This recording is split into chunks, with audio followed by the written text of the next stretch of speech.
दिवसाची सुरुवात येशूबरोबर. आजकाल पुष्कळ ठिकाणी आपण बघतो की जी हल्लीची तरुण मुलं आहेत ही लवकर कामाला लागतात आणि पैसे कमवायला लागतात. बऱ्याच वेळेस त्यांना वाटतं की हे सर्व आमचं आहे आता आणि आम्ही भरपूर पैसे कमावणार आणि सर्व जीवनामध्ये ते मजा करणं हा त्यांचा एक हेतू असतो. या उलट आपले वडीलजन होते, त्यांच्या काळामध्ये त्यांनी खूप कष्ट केले. त्यांना पैसा जो आहे हा सहज मिळाला नव्हता आणि त्यासाठी त्यांना खूप कष्ट करावे लागले. त्यांनी तो पैसा साठवला, पण तो पुढे मुलांच्या शिक्षणासाठी त्यांनी वापरला.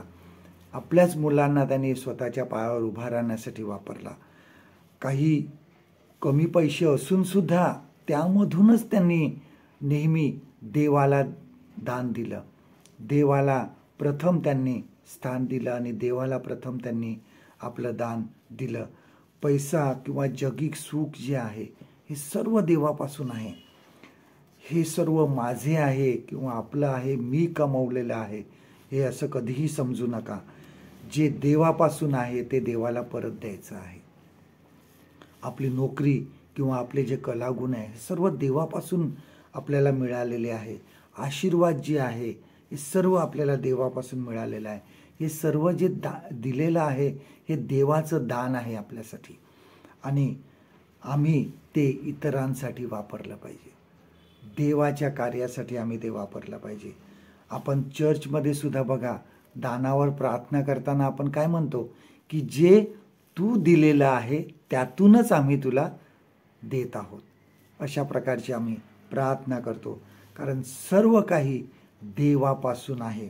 जे आमचे आहे असं आम्ही बऱ्याच वेळेस समजतो, ते देवाचं आहे. विश्वासाने त्याचा स्वीकार करून जे देवाने दिले आहे ते त्याला आम्ही परत करण्याचा प्रयत्न करूया.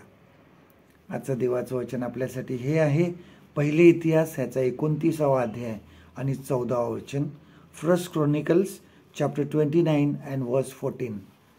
सर्व काही तुझ्यापासून प्राप्त होते, तुझ्याच हातून प्राप्त झालेले आम्ही तुला देत आहोत. परमेश्वर करो आजचा दिवस तुमचा आशीर्वादित करो.